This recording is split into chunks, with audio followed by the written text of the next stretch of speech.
அன்பு உறவுகள் அனைவருக்கும் வணக்கம். என்னதான் ஆயிற்று இந்தியன் கிரிக்கெட் அணிக்கு? இந்தியன் கிரிக்கெட் டீம் டெஸ்ட் மேட்ச்ல சோபிக்க மிகவும் தவறியமான நிலையில இருந்துட்டு இருக்கு. கடைசியா இந்தியால வச்சு நடந்த டெஸ்ட் பார்த்தோம்னா நியூசிலாந்து கூட ஒயிட் வாஷ், அப்புறம் இப்போ சவுத் ஆப்பிரிக்கா கூட ஒயிட் வாஷ் ஆயிருக்கு. இதற்கான காரணங்கள் என்ன? ஏன் இந்திய அணியின் செயல்பாடு இவ்வளவு கவலைக்கிடமான நிலையில் உள்ளது அப்படின்றத அலசி பார்க்கும்போது ஒரு 7 காரணங்கள் நம் கண் முன்னால் நிற்கின்றன. அந்த 7 காரணங்கள் என்னென்ன? ஏன் அவை மிகுந்த ஒரு இந்திய அணியை ஒரு கவலைக்கிடமான நிலைமையில் ஆக்குவதற்கு தள்ளப்படுகிறது அப்படின்றத இந்த வீடியோல பார்க்க போறோம். அதுக்கு முன்னாடி நம்ம பேஜை சப்ஸ்கிரைப் பண்ணாதவங்க எல்லாம் சப்ஸ்கிரைப் பண்ணிக்கோங்க, ஃபாலோ பண்ணிக்கோங்க, ஷேர் பண்ணிக்கோங்க. முதல் காரணம், ஒரு ஒழுங்கான பேட்டிங் ஸ்பாட் இல்ல. நம்பர் 3 அந்த பொசிஷன். டெஸ்ட் மேட்சுக்கு நம்பர் 3 பொசிஷன் ஒரு மிகவும் முக்கியமான பொசிஷனாக பார்க்கப்படுகிறது. கடந்த சில காலங்களில் அந்தந்த நம்பர் 3ல புஜரா அவர்கள் தேர்வுக்கு நிப்பாட்டின அப்புறம் கில் விளையாடி இருக்காங்க. அப்புறம் சாய் சுதர்சன் அந்த பிளேஸ்ல விளையாடி இருக்காரு. கருண் நாயர் அந்த பிளேஸ்ல விளையாடி இருக்காரு. அதற்கு அப்புறமாக படிக்கல் அந்த பிளேஸ்ல விளையாடி இருக்காரு. அதுக்கப்புறமா வாஷிங்டன் சுந்தர் அந்த பிளேஸ்ல விளையாடி இருக்காரு. ஏன் இந்த குளறுபாடு? இப்ப நமக்கு ஒருத்தர் மேல கான்பிடென்ட் இருக்குன்னா அவருக்கு ஃபுல்லா அவரை ட்ரை பண்ண விட்டுறணும். அவருக்கு அந்த கான்பிடென்ட கொடுத்து அந்த நம்பர் 3 ஸ்பாட்ல விளையாட வைக்கணும். சாய் சுதர்சன் தான் பெஸ்ட் ஆப்ஷன்னா அந்த சாய் சுதர்சனுக்கு அதிகப்படியான போட்டிகளில் ஆட வாய்ப்பு கொடுக்க வேண்டும். தொடர்ந்து அவருக்கு ஊக்கம் அளித்து தைரியம் அளித்து அந்த பொசிஷன்ல விளையாட வாய்ப்பு அளிக்க வேண்டும். அதை அணி நிர்வாகம் செய்ய தவறுகிறது. சாய் சுதர்சன் இல்ல, யாரை நீங்கள் நம்பர் 3ஆக தேர்வு செய்ய விரும்புகிறீர்களோ அவருக்கு அந்த ஒரு கான்பிடன்ட் கொடுத்து அந்த பொசிஷன்ல விளையாட விடணும். இதை தொடர்ச்சியாக டீம் நிர்வாகம் செய்ய தவறுகிறது. கோச்சிங் ஸ்டாஃப் செய்ய தவறுகிறார்கள். கேப்டன் செய்ய தவறுகிறார். இது அணிக்கு மிகப்பெரிய பின்னடைவாக பார்க்கப்படுகிறது. டெஸ்ட் மேட்ச்ல நம்பர் 3 ஒரு மெயின் ஸ்பாட். அதுல விளையாடுற பிளேயர் கையில கிட்டத்தட்ட மேட்சே இருக்கு அப்படின்னு சொல்லலாம். சோ இந்த நிலைமையில் நம்பர் 3 ஸ்பாட் யாருக்குமே கொடுக்காதது, ஒரு ஒழுங்காக கொடுக்காதது ஒரு மிகப்பெரிய காரணமாக பார்க்கப்படுகிறது. இரண்டாவது பார்த்தோம்னா டீம் காம்பினேஷன். 4 spinners, 2 all-rounders. இப்ப சவுத் ஆப்பிரிக்கா மேட்ச்ல முதல் மேட்ச்ல 4 ஸ்பின்னர்ஸோட விளையாடணும். அதுல வாஷிங்டன் சுந்தர் ஃபர்ஸ்ட் இன்னிங்ஸ்ல ஒரே ஒரு ஓவர் தான் பந்து வீசினாரு. செகண்ட் இன்னிங்ஸ்ல பார்த்தா சிராஜ் மொத்தமா 2 ஓவர் தான் பவுலிங் பண்ணாரு. அப்படியே செகண்ட் மேட்சுக்கு வந்தோம்னா நிதிஷ்குமார் ரெட்டி ஒரு ஸ்பின்னரை கம்மி பண்ணிட்டு எக்ஸ்ட்ரா ஒரு ஆல்ரவுண்டர் ஃபர்ஸ்ட் இன்னிங்ஸ்ல 6 ஓவர் தான் பவுலிங் பண்றாரு. செகண்ட் இன்னிங்ஸ்ல பார்த்தா பும்ரா சிராஜ் 2 பேருமே 6 ஓவர் தான் பவுலிங் பண்றாங்க.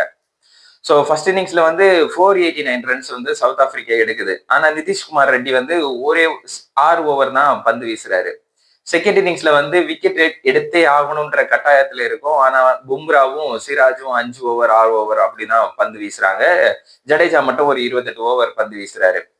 சோ இந்த டீம் காம்பினேஷன் ஏன் அதிகப்படியான ஆல்ரவுண்டர்ஸ் போகணும்? ஃபர்ஸ்ட் மேட்ச்ல ஏன் 4 ஸ்பின்னர்ஸ்? அந்த 4 ஸ்பின்னர்ஸ் விளையாடிட்டு வாஷிங்டன் சுந்தருக்கு ஏன் ஓவரே கொடுக்கல அப்படின்ற ஒரு கேள்வி எழும்புது. செகண்ட் மேட்ச் ஆல்ரவுண்டரா இறங்கும் போது அவருக்கு ஏன் அதிகப்படியான ஓவர்ஸ் கொடுக்கல? ஏன்னா 489 அடிச்சாங்க. அதுலயும் 6 ஓவர் தான் நிதிஷ்குமார் ரெட்டி பந்து வீசியிருக்காரு. அப்ப நமக்கு முன்னாடியே தெரியுது நிதிஷ்குமார் ரெட்டியால 5 ஓவர் 6 ஓவர் தான் வீச முடியும். இல்ல ஃபர்ஸ்ட் மேட்ச்ல வாஷிங்டன் சுந்தருக்கு ஓவர் கொடுக்க மாட்டோம் அப்படின்னா ஒரு சாலிடா ஒரு பேட்ஸ்மேனை வெளியில இருந்து உள்ள எடுக்கலாம். வெளியில படிக்கல் இருக்காரு. ஃபர்ஸ்ட் மேட்ச்ல சாய் சுதர்சனும் வெளியில உட்காந்து இருந்தாரு. சோ அவங்கள ஒரு ப்ராப்பர் பேட்ஸ்மேனை இந்த நம்பர் 3 ஸ்பாட்ல இறக்கி ட்ரை பண்ணிருக்கலாம் ஃபர்ஸ்ட் மேட்ச். செகண்ட் மேட்ச் பார்த்தோம்னா அந்த ஆல்ரவுண்டரை கட் பண்ணிட்டு பேட்ஸ்மேன் இறக்கிடலாம். ஏன்னா இந்தியா சாயில நம்ம ஸ்பின்னர்ஸுக்கு தான் போறோம்னா எதுக்கு தேவையில்லாம fast allrounder? Already Siraj Bumrah fast bowlers இருக்கும்போது ஏன் தேவையில்லாம நிதிஷ்குமார் ரெட்டியை இறக்குறோம் அப்படின்றது ஒரு கேள்விக்குறி அப்படின்னு இருக்கு. சோ இந்த டீம் காம்பினேஷன் ஏன் இந்த மாதிரி இருக்கு? 4 ஸ்பின்னர்ஸ் எதுக்கு? 4 ஆல்ரவுண்டர்ஸ் எதுக்கு? அப்படின்றது ஒரு மிகப்பெரிய கேள்விக்குறியான இதுவாவே இருக்கு. சோ இதை சீக்கிரம் அணி நிர்வாகம் சரி செய்ய வேணும் அப்படின்றோம். அதுக்கப்புறம் இந்தியன் பேட்ஸ்மேன்களால ஸ்பின்னர்ஸை சரியாக விளையாட முடியவில்லை. இப்போ லாஸ்ட் டூர் இங்கிலாந்து போயிட்டு வந்தோம். அந்த இங்கிலாந்துல விளையாடிய விதத்தில் கூட இந்திய மண்ணில் விளையாட முடியவில்லை. அந்த சைமன் ஹார்மர் மட்டுமே வந்து கிட்டத்தட்ட 18 விக்கெட் வந்து எடுத்திருக்காரு. அதை தாண்டி பார்த்தோம்னா கேஷவ் மகராஜ் ஒரு 8 விக்கெட்டு, மார்க்ரம் ஒரு 3 விக்கெட், அந்த மாதிரி ஸ்பின்னர்ஸுக்கு மொத்தமா டோட்டலா இந்திய அணி பேட்ஸ்மேன்களால் விளையாட முடியவில்லை அப்படின்ற வந்து ஒரு கேள்வி எழும்புது. ஏன் இந்திய அணி பேட்ஸ்மேன்களால வந்து விளையாட முடியவில்லை அப்படின்றத பார்க்கும்போது எல்லாருமே வந்து அந்த ஃபாஸ்ட் பவுலிங் அந்த மோடுக்கு வந்து மாறிட்டு இருக்காங்க. ஃபாஸ்ட் பிச்சுக்கு எப்படி விளையாடுறது, ஏன்னா கிட்டத்தட்ட கடைசி 2 டெஸ்ட் சாம்பியன்ஷிப் ஃபைனல்ல வந்து நம்மளால ஃபாஸ்ட் பவுலிங்கை ஃபேஸ் பண்ண முடியல. இங்கிலாந்து சாயில நடந்தது, அதனால நம்மளால ஃபாஸ்ட் பவுலிங்கை ஃபேஸ் பண்ண முடியல. அணி நிர்வாகம் அதுக்காக மூவ் ஆகுது. ஸோ பேட்ஸ்மேன்கள் எல்லாருமே வந்து ஃபாஸ்ட் பவுலிங் விளையாடுறதுக்கு, ஸ்விங் விளையாடுறதுக்கு, பவுன்ஸ் விளையாடுறதுக்கு ரெடியா இருக்கிறவங்க.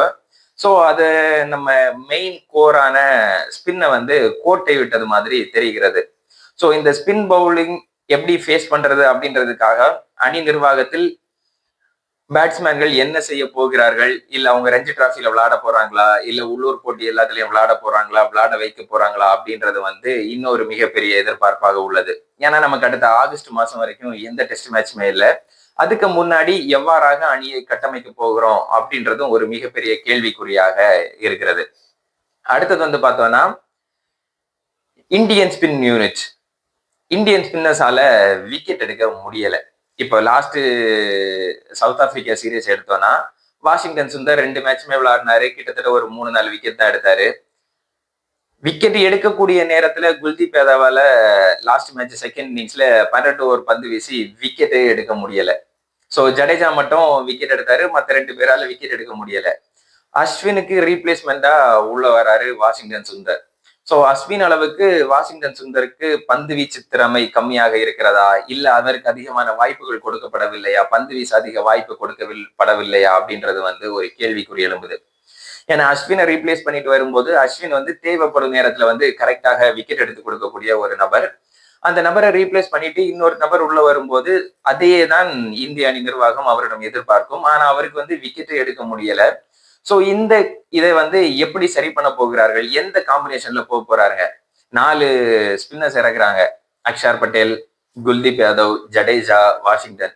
சோ இந்த 4 பேர்ல முன்னாடி வந்து 2 பேர் தான் விளையாடுவாங்க, அஸ்வின் ஜடேஜா. இவங்களே வந்து ஒரு 10 வருஷம் விளையாடிட்டு இருக்காங்க. அஸ்வின் ஜடேஜா 2 ஸ்பின்னர்ஸோட போய் அந்த ஸ்பின்னர்ஸ் வந்து அதிகப்படியான விக்கெட்டுகள் எடுத்து மேட்சையே இந்தியா பக்கம் திருப்பி தந்திருக்காங்க.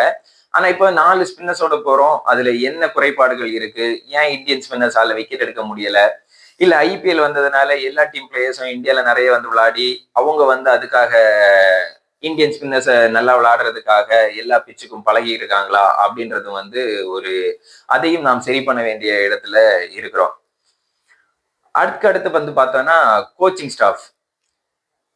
ஏன் இந்த பேட்டிங் ஆர்டரு, பவுலிங் ஆர்டரு இவ்வளவு குழப்பம், ஏன் இந்த மாதிரியான குழப்பங்கள் இருக்கு, பேட்டிங் கோச் சரியில்லையா அப்படின்ற ஒரு கேள்வி எழும்புது. அதே மாதிரி தலைமை ஹெட் கோச் கௌதம் கம்பீரும் ஏன் இந்த மாதிரியா இந்திய சாயில்ல வந்து கடைசியாக 2 சீரீஸ்லயுமே வந்து தோத்துட்டோம், லாஸ்ட் வேர்ல்டு டெஸ்ட் சாம்பியன்ஷிப்புக்கு ஃபைனலுக்கு இந்திய அணியால் தகுதி பெறவே முடியவில்லை அப்படின்ற நிலையில கோச்சிங் ஸ்டாஃப் இன்னும் நல்லா பண்ணணுமா, எந்த மாதிரியாக பண்ணணும், டீம் காம்பினேஷனை எப்படி உருவாக்கணும், டீம் மைண்ட் செட்டை எப்படி ரெடி பண்ணணும் அப்படின்றது வந்து இவர்கள் கண்டிப்பாக இன்னும் மெருகேற வேண்டும் அந்த விஷயத்துல. ஏன்னா டீம் காம்பினேஷனும் தப்பா இருக்கு, டீம்ல உள்ளவங்க பாடி லாங்குவேஜ் பார்த்தாலும் ரொம்ப டல்லா இருக்காங்க. ஸோ இதை வந்து எவ்வாறு சரி செய்ய போகிறதுன்னு பிசிசிஐ கண்டிப்பாக யோசிக்க வேண்டும். அதுக்கப்புறம் பார்த்தோன்னா கேப்டன்ஷிப்.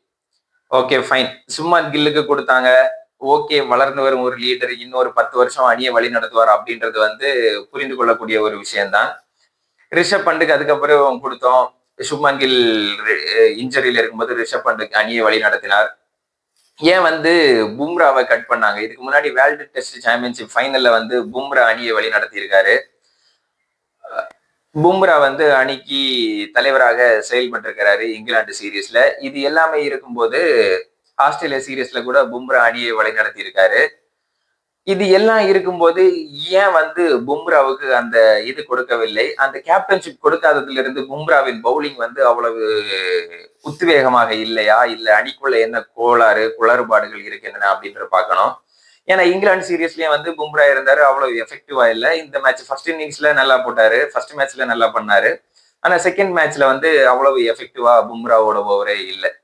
ஸோ இந்த டீமுக்குள்ள இருக்க குறைபாடுகள், இந்த கேப்டன்சி யாருக்கு கொடுக்கணும், யாருக்கு கொடுக்கணும். கேப்டன்சி வந்து சும்மா மாத்தி மாத்தி கொடுக்குற விஷயம் இல்லை. அது டீமை வந்து கண்டிப்பா அஃபெக்ட் பண்ணும். ஒருத்தன் வந்து கேப்டனா இந்த மேட்ச் கொடுத்துட்டு நெக்ஸ்ட் மேட்ச் நீ இல்லப்பா நீப்பா அப்படின்னு சொன்னா, இல்ல நீ இல்லப்பா நீப்பா அப்படின்னு சொன்னா வந்து அது கண்டிப்பாக வந்து அணியை வந்து ஒரு நிலையான இதுக்கு எடுத்து செல்லாது. அது ஒரு மிகப்பெரிய குளறுபாடுகளை ஏற்படுத்தும். அதே மாதிரி சீனியர்ஸ் நிறைய இருக்கும்போது ஒரு ஜூனியர்கிட்ட வந்து கேப்டன்ஷிப்பை கொடுக்கறது வந்து ஒரு மிகப்பெரிய தாக்கத்தை ஏற்படுத்தும்.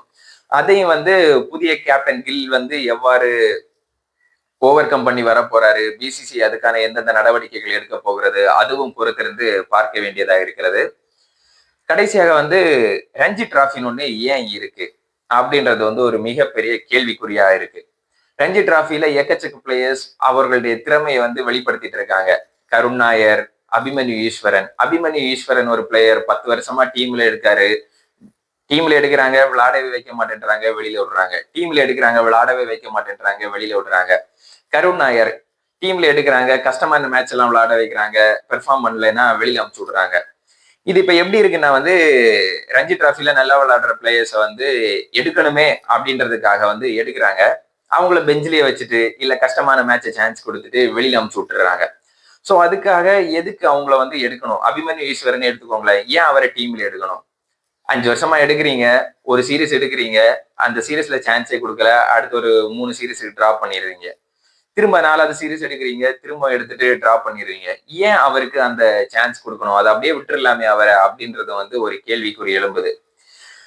எல்லாத்துக்கும் போக இந்திய அணிக்கு இன்னும் 9 போட்டிகள் இருக்கு இந்த சீசன்ல. சோ இந்த 9 போட்டிகளில் 7 போட்டிகளிலாவது நிச்சயம் வெற்றி பெற்றே ஆக வேண்டும். அப்படின்னா தான் வேர்ல்டு டெஸ்ட் சாம்பியன்ஷிப்புக்கு வந்து தகுதி பெற முடியும். அதுல 5 போட்டிகள் வந்து பாத்தீங்கன்னா கடினமான ஆஸ்திரேலியா கூட இந்தியால வச்சுதான் நடக்கு. அதுக்கப்புறம் 2 போட்டிகள் நியூசிலாந்து கூட நியூசிலாந்துல வச்சு நடக்கு, ஸ்ரீலங்கா கூட ஸ்ரீலங்கால வச்சு நடக்கு. ஸ்ரீலங்காவும் பக்கான ஸ்பின் யூனிட் இருக்கு. டீம் வந்து சூப்பரா ரெடியாகி வந்துட்டு இருக்காங்க ஜெயசூர்யா கோச்சிங் ஸ்டாஃப்ல. சோ இந்த இதுல வந்து அவங்க நம்ம லாஸ்ட் டைமே ஸ்ரீலங்கா போகும்போது ஒன் டே சீரியஸை தோத்துட்டு தான் வந்தோம். சோ இதை வந்து எப்படி ஈடுகட்டி ஸ்ரீலங்கா கூட ஜெயிச்சு, நியூசிலாந்து கூட நியூசிலாந்துல ஜெயிச்சு, ஆஸ்திரேலியா கூட இந்தியால ஜெயிச்சு எவ்வாறு அணி வேர்ல்ட் டெஸ்ட் சாம்பியன்ஷிப் ஃபைனலுக்கு போகுது, அந்த ஃபைனல்ல எவ்வாறு வெற்றி பெற போகிறது அப்படின்றது வந்து ஒரு கேள்விக்குறியான விஷயமாகவே இருக்கிறது. கண்டிப்பாக பிசிசிஐ இதற்கான நடவடிக்கைகளை எடுக்க வேண்டும். கோச்சிங் ஸ்டாஃப் தப்புனா கோச்சிங் ஸ்டாஃபை மாற்றணும். வீரர்களுக்கு அதிகப்படியான நம்பிக்கைகளை கொடுக்க வேண்டும் அப்படின்றது வந்து நம்மளுடைய யூடியூப் சேனலின் சார்பாக கேட்டுக்கொள்கிறோம்.